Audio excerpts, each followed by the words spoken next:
Sir வணக்கம் sir. வணக்கம் மரி. இன்னைக்கு சட்டமன்றத்தில் சிஎம் விஜய் அவர்கள் பேசுனதை எப்படி சார் பார்க்குறீங்க? ஏன்னா பேசவே மாட்டாருன்னு அப்படின்னு சொல்லியிருந்தாங்க.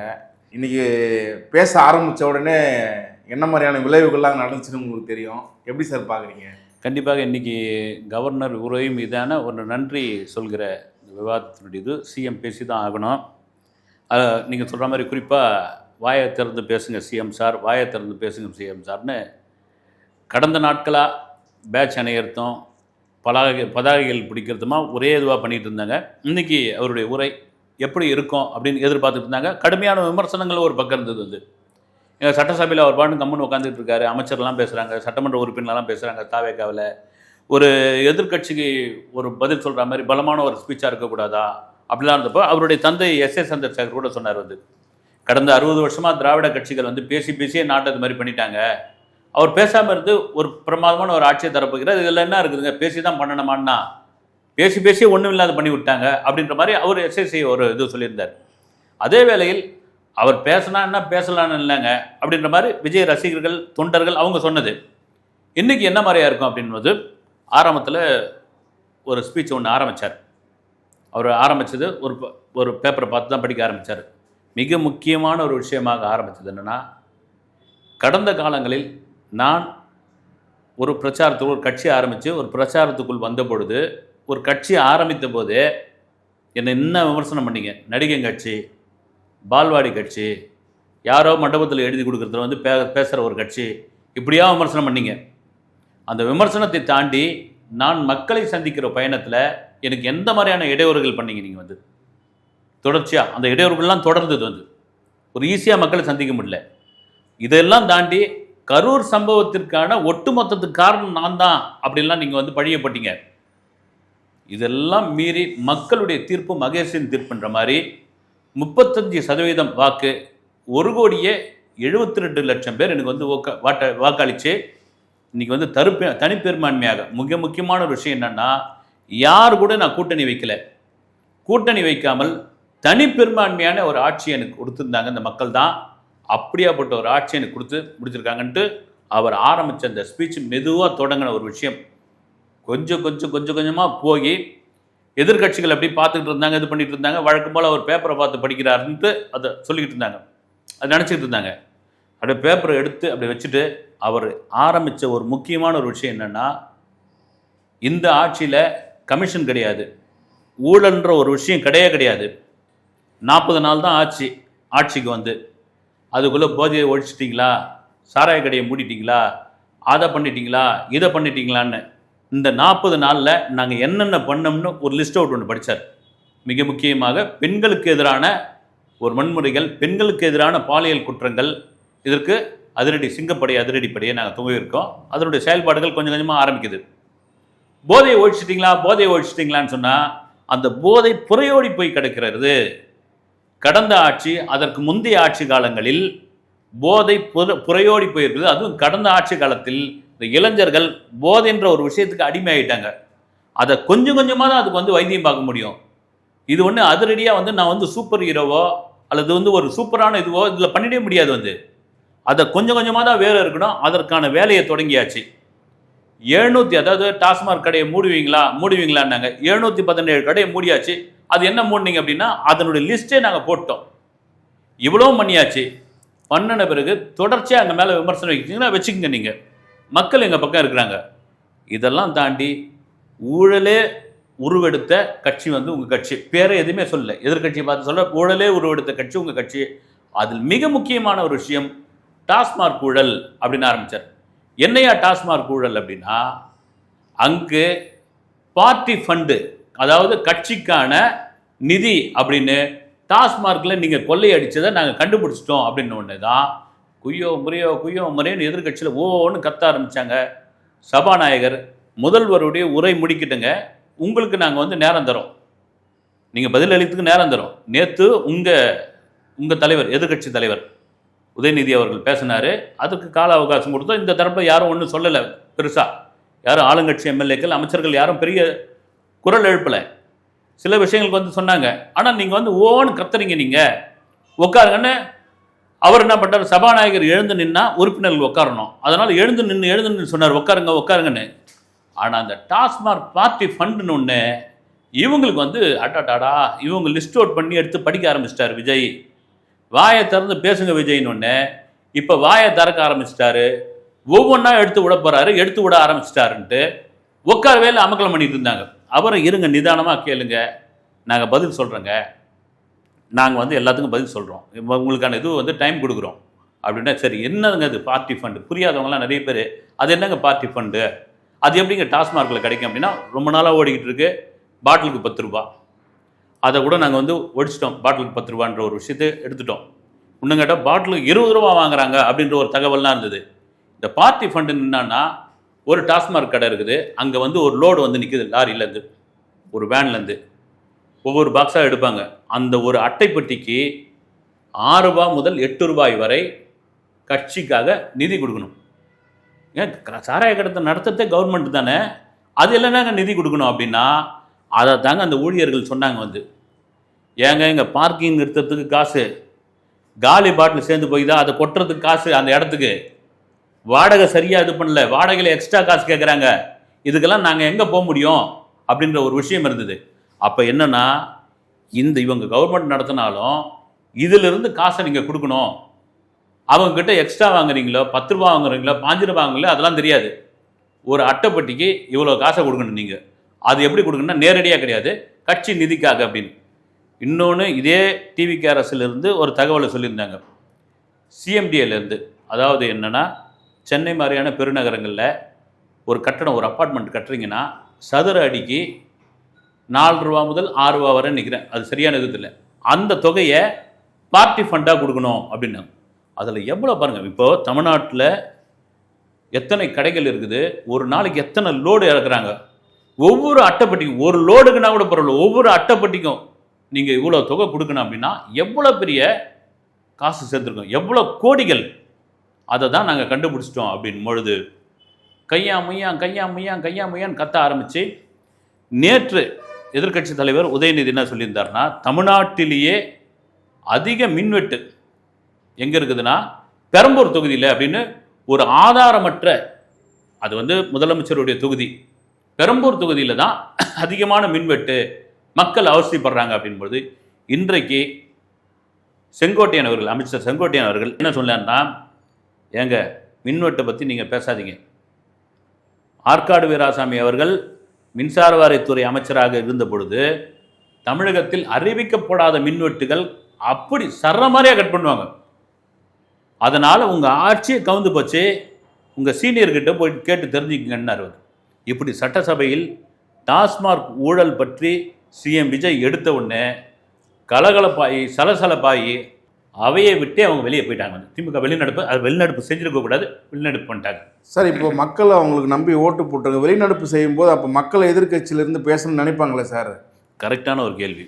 நீங்கள் வெளிநடப்பு செய்யக்கூடாதுன்னு வந்து, நீங்கள் ஒரு மக்களுடைய பிரதிநிதியாக, சட்டமன்ற உறுப்பினராக எங்களுடைய குரலை சட்டமன்றத்தில் நீங்கள் ஒலிக்க வேண்டும் அப்படின்றதுக்காக, இல்லை அங்கே என்ன பிரச்சனைகள் பேசுகிறார்கள் அப்படின்னு சொல்கிறதுக்காக, அதை கேட்கறதுக்காக நாங்கள் உங்களை அனுப்புகிறோம் அப்படின்னா, நீங்கள் முழுமையாக அந்த சட்டமன்ற தொடரில் அது நடக்கிறதே வந்து 3 நாள் 4 5 நாளோ, ஒரு 6 மணி நேரம் நடக்குது, 5 மணி நேரம் நடக்குதுன்னா, அதில் கூட முழுமையாக வைக்காமல் நீங்கள் வந்து ஒரு வெளிநடப்பு செய்கிறீங்க அப்படின்னா என்ன அர்த்தம்? அது மக்களை அவமானப்படுத்துகிற ஒரு விஷயமா இருக்குது. அது இங்கே இருந்து தான் பார்க்கணும். இன்னொரு காரணம் என்னென்னா, அதை சபாநாயகர் அடிக்கடி ஞாபகப்படுத்திக்கிட்டே இருந்தார் பாருங்கள். வந்து நேற்றுலேருந்தே ஞாபகம், இந்த சட்டமன்ற கூட்டத்தொடர் ஆரம்பிச்சதுலேருந்து சொல்லிக்கிட்டே இருந்தார், இதெல்லாம் லைவில் போயிட்டுருக்குதுங்கன்னு சொல்கிறதுக்கான காரணம் என்னென்னா, சில பேர் நம்ம ஆட்கள் கொஞ்சம் உஷாராயிட்டாங்க. பல பேருக்கெல்லாம் இந்த சிசிடிவி கேமரா இருக்கிறதே தெரியாமல் அங்கே போய் ஏதாவது ஒன்று பண்ணிவிடுவாங்க. இந்த கேமரா ஒன்று நம்மளை சுற்றி எத்தனை கண்கள் இருக்குதுன்னு தெரியாமல் பண்ணிவிட்டு, அதுக்கப்புறம் எடுத்து இதெல்லாம் பண்ணியான்னு காமிச்ச பிறகு வெக்கப்பட்டு தலை குனிக்கிறது, மாட்டிக்கிறது. அவர் எச்சரிக்கிறார், உண்மையாக வந்து அவர் நல்லது செய்கிறார், எதிர்கட்சிக்கு நல்லது செய்கிறார். ஏன்னா கடந்த காலங்களில் சட்டப்பேரவை கூட்டங்களில் பல சம்பவங்கள்லாம் நடந்திருக்கு. மைக்கை பிடிஞ்சி எரிஞ்ச சம்பவம், பெஞ்சு மேலே ஏறி நின்னது, சபாநாயகர் டேபிளில் போய் நின்னது, போட்டு உடைச்சது, இதெல்லாம் நடந்திருக்குது. இப்போ அதுக்கான வாய்ப்பு இல்லை. அதுவும் இந்த சட்டசபை கூட்டத்தை, அதுவும் இன்றைக்கு சிஎம் விஜய் பேசுகிற ஒரு வேர்ல்டு கப் கிரிக்கெட் மேட்ச்சு எந்த அளவுக்கு பார்ப்பாங்களோ, இப்போ நடந்துக்கிட்டு இருக்கிற FIFA 2026, அதாவது உலகக்கோப்பை ஃபுட்பால் மேட்ச்சை எவ்வளோ பேர் பார்ப்பாங்களோ அதில் பெரும்பான்மையானவர்கள் வந்து இந்த இது வந்து லைவ்ல பார்த்துருந்துக்கிறாங்க. அந்த லைவ்ல பார்த்துருக்காங்க. நம்மளால வந்து இதுக்கப்புறம் குரல் கொடுக்க முடியாது. இப்போ ஒரு 2 நாளைக்கு முன்னே ஒரு உறுப்பினர் வந்து எதிர்க்கட்சி உறுப்பினர் ஒருத்தர் சைகை காட்டுவார் வந்து விஜய்யே யாரையோ பார்த்து, அதை எடுத்து கேப்சர் பண்ணி போட்டாங்க. சோஷியல் மீடியா பூரா அடிக்க ஆரம்பிச்சிட்டாங்க. அதனாலேயும் வெளிநடப்பு செஞ்சுட்டாங்க வந்து இவங்க. சார் இன்னொன்று பார்த்தீங்கன்னாக்கா, நம்ம ஏதோ ஷூட்டிங் ஸ்பாட்லேருந்து நேராக சிஎம் ஆனது போல் வந்து சில பேர் பேசிக்கிறாங்க. அது ரீலு. இப்போ ரியலாக வந்து விஜய் ரசிகர் மன்றத்திலிருந்து இன்னி வரைக்கும் நம்ம என்னென்ன செஞ்சுட்டு ஒரு லிஸ்ட்டே போட்டு சொல்லியிருக்காரு சார். இது எப்படி சார் பார்க்குறீங்க? இல்லை உண்மைதான். நீங்கள் வந்து அதுதான் அவர் என்ன சொல்கிறார் விஜய், ஏதோ நான் வந்து குருட்டாம்போக்கில் இல்லை அதிர்ஷ்ட காற்றுல அல்லது வந்து இதை கையை வச்சு அதனால் வந்ததுப்பா அப்படின்னு ரேஞ்சில் நான் ஒன்றும் வரல. ஒரு நடிகனாக வந்து ஒரு ரசிகர் மன்றத்தை தொடங்கி அதை நற்பணி இயக்கமாக மாற்றி அந்த இயக்கம் ஒரு கட்சியாக மாறி அது வருது. அப்படி ஒரு நற்பணி இயக்கமாக இருந்தபொழுது நாங்கள்லாம் என்னென்ன செஞ்சோம், அந்த கட்டமைப்பே அப்படி தான் உங்களுக்கு. நாங்கள் எப்படிலாங்க அந்த உதவிகள் பண்ணோம், நலத்திட்டங்கள் பண்ணோம் அப்படின்றத தொடங்கி இன்றைக்கி ஒரு கட்சியாக மாதிரி 2 வருடத்தில் ரொம்ப முக்கியமான ஒரு விஷயம் என்னென்னா, ஒரு கட்சி தொடங்கி 2 வருஷத்தில் ஒரு ஆட்சி பிடிக்கிறது ஒரு பெரிய ஒரு 2 திராவிட கட்சிகள் மாறி மாறி ஆட்சி பண்ணிட்டு இருந்த இந்த தமிழ்நாட்டில் அதை உடச்சி ஒரு புது கட்சி வந்தவொடனே எல்லாருடைய கவனமும் வந்துடுச்சு. பாருங்கள், நேத்தோடு பார்த்தீங்கன்னா இந்த உறுப்பினர்கள், அதாவது தாவேக்காவில் உறுப்பினர்கள் 2 கோடி பேர் மேலே தாண்டி போயிட்டுருக்காங்க. இதே உறுப்பினர் சேர்க்க இப்போ அவ்வளோ விமர்சனங்கள். ஆன்லைனில் உறுப்பினர் சேர்க்குறாங்களாம், அதெல்லாம் என்னங்க எப்படிங்க நம்ப முடியும்? ஆன்லைனில் போய் யார் வேணாலும் உறுப்பினர் ஆகிடலாம், ஒரே ஆளை வந்து 100 முறை உறுப்பினர் ஆகிடலான்னாங்க. அந்த சிஸ்டமே தெரியாமல் இன்றைக்கி வரைக்கும் விமர்சனம் பண்ணிக்கிட்டு இருக்காங்க. நீங்கள் இதற்கு முன்னாடி தமிழ்நாட்டிலேயே மற்ற மாநிலங்களும் கூட பார்த்தீங்கன்னா மிஸ்டு கால் கொடுத்தா உறுப்பினர் ஆகலாம், அப்புறம் வந்து கால் வச்சுட்டு கட் பண்ணால் உறுப்பினர் ஆகலாம், மெசேஜ் போட்டால் உறுப்பினர் ஆகலாம்னு சில கட்சிகள்லாம் வந்து சொல்லியிருந்தாங்க. இவங்க முறைப்படி உங்களுடைய ஓட்டர் ஐடி எடுத்து அந்த எண்ணை பதிவு பண்ணி அதன் பிறகு உங்கள் மொபைலுக்கு வர ஓடிபியை கொடுத்த பிறகுதான் நீங்கள் வந்து இந்த கட்சியில் உறுப்பினராக சேர்ந்தீர்கள் அப்படின்னு பக்காவான ஒரு விஷயம்.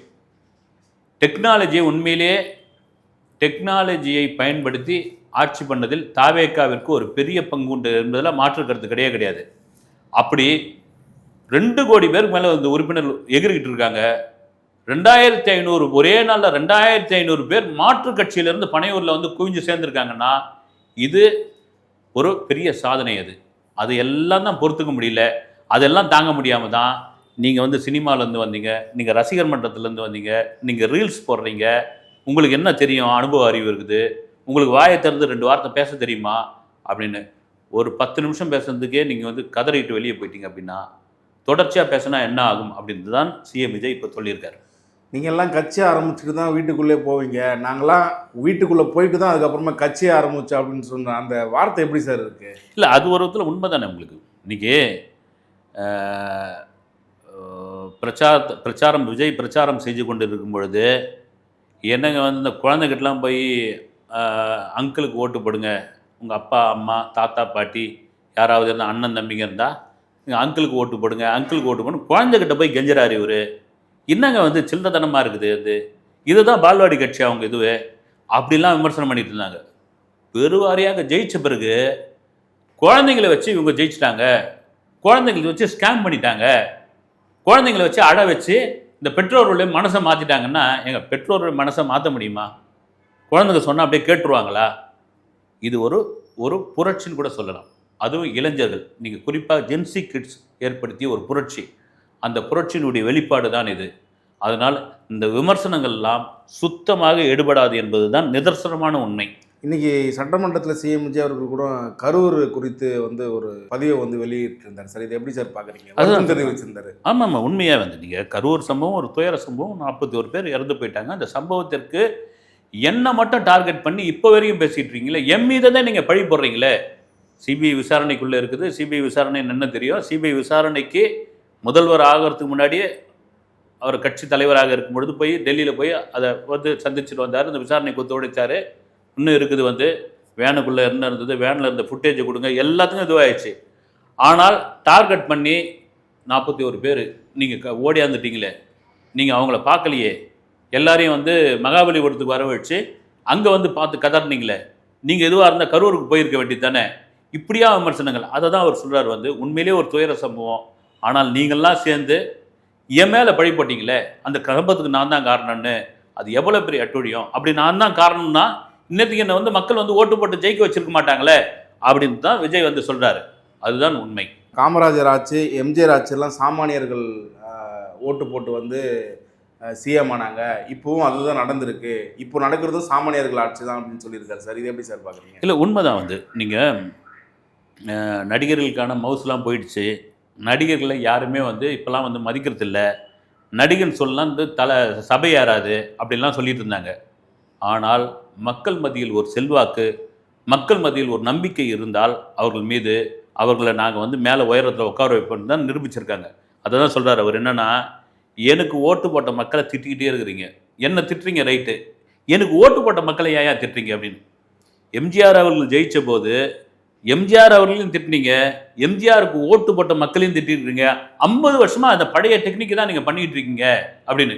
இவங்க கோபம் யார் மேலேனா மக்கள் மீது காட்டுறாங்க. வந்து மக்கள் மீது தான் காட்டுறாங்க. அவங்களுக்கு என்னென்னா, பொதுவாகவே அதிமுக திமுக ரெண்டு பேருமே வர முடியலன்ற ஒரு கோபம் தான். அந்த கோபத்துடைய வெளிப்பாடு தான் இன்னைக்கு பார்த்து. நேற்றுலாம் வந்து இபிஎஸ் கொந்தளிச்சாரு, இன்னைக்கு இபிஎஸ் உட்காந்து சிரிச்சுக்கிட்டு இருக்காரு. வந்து இந்த கோபத்துடைய வெளிப்பாடு. மக்களை திட்டுகிறார்கள். நீங்கள் மக்களை திட்ட அவங்களுக்கு இன்னும் வெறுப்பு அதிகமாக தான் ஆகும். வந்து திட்டக்கூடாது. அதை மறைமுகமாக வந்து சிஎம் விஜய் சொல்லிட்டாரு. ஒரே குடும்பத்திலிருந்து செய்கிறது பேர் ஆட்சி கிடையாது, ஒவ்வொரு குடும்பத்திலிருந்து செய்கிறது தான் ஆட்சி. இப்போ பார்த்தீங்கன்னாக்கா 2026 சாதி மதம் ஓட்டுக்கு காசு கொடுக்குற எல்லா நெருக்கடிகளையும் போன ஆட்சி, அதுக்கு முந்தின ஆட்சியில் இருந்த எல்லா நெருக்கடிகளையும் தகர்த்துட்டு இன்றைக்கி நாங்கள் வந்து இது ஆட்சி அமைச்சிருக்கோம் அப்படின்னு சொல்லியிருந்தார் விஜய் சார். இது எப்படி சார் பார்க்குறீங்க? ரொம்ப முக்கியமான ஒரு விஷயம். ரொம்ப இன்றைக்கி இந்தியா முழுக்க பேசக்கூடிய ஒரு விஷயம் என்னென்னா, இன்றைக்கி ஒவ்வொரு முறையும் உங்கள் வாக்கை வந்து தயவுசெய்து வித்துறாதீங்க. உங்கள் வாக்கை வந்து காசுக்கு ஆசைப்பட்டுன்னு அப்படியே கொடுத்துடாதீங்க. உங்கள் வாக்கு வந்து பொன்னான வாக்கு. அதை வந்து நீங்கள் அவங்க கொடுக்குற ஒரு 100 ரூபாய் 200 ரூபாய்க்கு விலைக்கு விட்டுறாதீங்க அப்படின்னாங்க. இந்த 2026 இந்த 200 ரூபாயை தாண்டி பல ஊர்களில் நான் கேள்விப்பட்டது என்னென்னா, 2000 3000 பெரிய அளவில் காசு விளையாடி இருக்குது. வெள்ளி, தங்கம், இந்த மாதிரியான பொருட்கள்லாம் கொடுத்துருக்காங்க. இதற்கு மயங்காமல், அதுக்கு என்னென்னா, தேர்தல் சமயத்தில் விஜய் சொன்னது என்னென்னா, அதெல்லாம் உங்கள் காசு, உங்ககிட்ட இருந்து போன காசு தான் அது. அதனால் கொடுத்தா வேணான்னு சொல்லாதீங்க, வாங்கிக்கோங்க, நீங்கள் போட வேண்டிய இடத்துல ஓட்டை போட்டுருங்க அப்படின்னு சொன்னதோட விளைவு தான் காசை பூரா வாங்கிட்டாங்க ஜனங்க. நாங்கள் எல்லாரையும் மொத்தமாக சொல்ல வந்து நீங்கள் அப்படி இல்லைன்னா வேணாங்க, காசு வேணாங்க, எடுத்துப்போங்கன்னு சொல்லியிருக்கலாம். அது உங்கள் காசுன்னு சொன்ன பிறகு அந்த மக்கள் இதில் மாறி போச்சு. அதனால் காசே கொடுக்காம ஜெயிச்சது. ரெண்டாவது மிக முக்கியமான ஒரு விஷயம், எந்த ஜாதின்னு பார்க்கல, எந்த மதம்னு பார்க்கல. அதை தான் நீங்கள் சொல்லியிருக்காரு. அது நீங்கள் பட்டியலின சமூகத்தை பற்றி அப்படி வாய்க்கிழியே பேசுகிறீங்க. பட்டியலின சமூகத்துக்கு என்ன நீங்கள் என்ன பதவி கொடுத்தீங்க, என்ன இது பண்ணீங்க? நீங்கள் 8 அமைச்சர்கள் இருக்காங்க எங்கள் இதில். பெண்களுடைய இதை பற்றி பயங்கரமாக பேசுகிறீங்க. நீங்கள் பாருங்கள், 4 பெண் அமைச்சர்கள் இருக்காங்க. அதனால் நாங்கள் பிறப்புக்கும் எல்லா உயிருக்கும்ன்ற அந்த ஒரு தாரக மந்திரத்தை வச்சு தான் இன்றைக்கி ஆட்சியை நாங்கள் வந்து நடத்திக்கிட்டு இருக்கோம் அப்படின்னு மிக தெளிவாக சொல்லிட்டார். டிவிக்கு என்ன செஞ்சுட்டாங்க அப்படின்னு கேட்குறவங்க மத்தியில் தினத்தந்தி நாளிதழில் ஒரு ஆர்டிக்கல் ஒன்று வந்துருக்கு. அதில் பார்த்தீங்கன்னா, ஒரு தவறு செய்தால் அது தெரிந்து செய்தால் அது தேவன் என்றாலும் விடமாட்டேன் அப்படின்ற ஒரு வார்த்தைக்கு உதாரணம் இன்னைக்கு விஜய் ஆட்சி செய்து கொண்டிருக்கிறார் அப்படின்னு சொல்லி ஒரு ஆர்டிக்கல் ஒன்று போட்டிருந்தாங்க. இது எப்படி சார் பார்க்குறீங்க? அவர் சொன்ன அந்த உதாரணத்துக்கு. பிரமாதமான, அதாவது வந்து தன்னை ஆரம்பத்தில் நடிக்க வந்த பொழுது எல்லா பத்திரிகை எல்லா ஊடகங்களும் சொல்ல, அப்போ வந்து பிரிண்ட் மீடியா தான் உருவகேலி செய்த, அதாவது நாளைய தீர்ப்பு படத்திற்கு விமர்சனத்திற்கு உருவகேலி செய்த இந்த மீடியாக்கள் மீது ஆரம்பத்தில் விஜய்க்கு வந்து ஒரு பெரிய வெறுப்பு இருந்தது. அதன் பிறகு அப்படியே மாறிச்சு. அதன் பிறகு ஒரு சூப்பர் நடிகராக மாறினார். அந்த நடிகருக்காக பேட்டிக்காக போய் நின்ன காலங்கள்லாம் உண்டு. அந்த நடிகர் வந்து அட்டைப்படத்தில் போட்ட பத்திரிகைகள்லாம் உண்டு. அந்த நடிகர் பற்றி பக்கமாக எழுதுனதுலாம் உண்டு. அதை தாண்டி இன்றைக்கி சிஎம்மாக வந்துட்டாருன்னும் போது, தமிழகத்தில் மிக முக்கியமான ஒரு நாளிதழான தினத்தந்தி நாளிதழில் தலையங்கத்தில் இது எம்ஜிஆரை ஒப்பிட்டு, எம்ஜிஆருடைய வசனங்களையும் பாடல்களையும் ஒப்பிட்டு தன்னை பற்றி வந்த அந்த தலையங்கத்தில் நெகிழ்ந்து போயிட்டார். ஏன்னா லட்சங்களில் விற்கக்கூடிய ஒரு பத்திரிகை. தினமலரும் அது மாதிரி தான். தினத்தந்தி, தினமலர், இந்த 2 பத்திரிகையிலும் லீடிங்கில் இருக்கிற ஒரு பத்திரிகை. அதில் தினத்தந்தி குறிப்பாக சாமானியர்கள் படிக்கக்கூடிய ஒரு பத்திரிகை. அந்த பத்திரிகையில் வந்திருக்குது. நீங்கள் அதை பார்த்துக்கு தெரிஞ்சுக்குங்க அப்படின்னு சொல்கிற இடத்துல விஜய் இருக்கார். அப்படின்னா இது சாமானியர்களுடைய ஆட்சி. அவர்கள் கொடுத்த ஒரு ஆட்சி, வந்து சாமானியர்களுக்கான ஒரு நலத்திட்டங்களை செய்யக்கூடிய ஒரு ஆட்சி. அவர்களுக்கு எந்த துன்பமும் வராது அப்படின்ற ஒரு மறைமுகமான சொன்ன ஒரு விஷயமாக அதை மக்கள் பேசிக்கொண்டிருக்கிறார்கள். கருத்துக்கு ரொம்ப நன்றி சார். வணக்கம்.